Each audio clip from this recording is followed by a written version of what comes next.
কচু শাকটা আমি ভাপ হওয়ার জন্য বসায় দিলাম, লবণটা দিয়ে দিলাম, লঙ্কাটা দিয়ে দিব,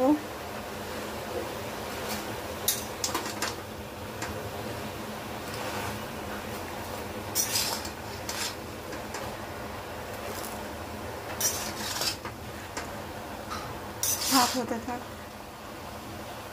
থাল দিয়ে ঢেকে দেব।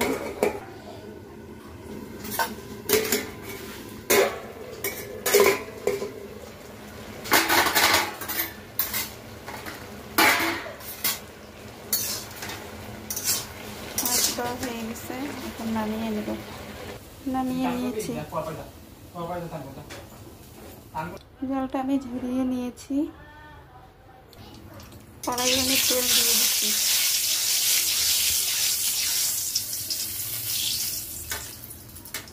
এখন আমি রসুনটা দিয়ে লাল লাল করে ভেজে নেব।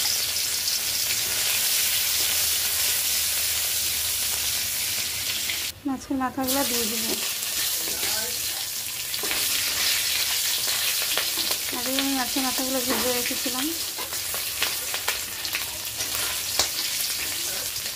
এখন কচু শাকটা দিয়ে দেব।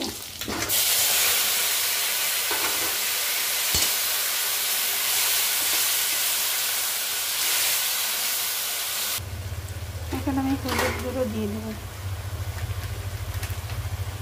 অল্পটুকু লবণ দিয়ে দেবো। যখন কচুটা ভাত বসাইছিলাম কচু শাকটা, তখন আমি লবণ দিয়ে দিয়েছিলাম, তাই একটু পরিমাণ মতন অল্প দিয়ে দেবো।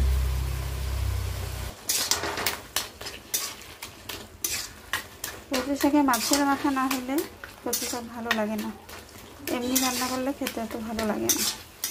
একটু মাছের মাথা হলে কি ভালো লাগে বেশি। রুই মাছের মাথা, ইলিশ মাছের মাথা না, যেহেতু আজকে ইলিশ মাছের মাথা আনে নাই, রুই মাছের মাথায় আনছে, তো এটা দিয়ে কচু শাকটা করতেছি। এমনি কচু শাক খেতে ভালো লাগে না পোলাতেই।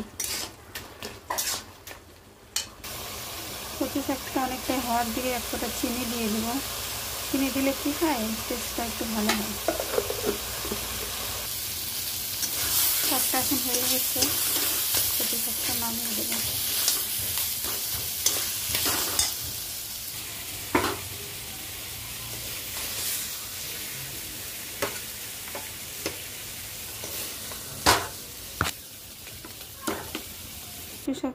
কচু শাকটা আমার রেডি, রান্না হয়ে গেছে। আর কচু শাকটা রান্না করার আগে মাছের ঝোল করছি, বাটা মাছ। আজকে রান্না বাড়ি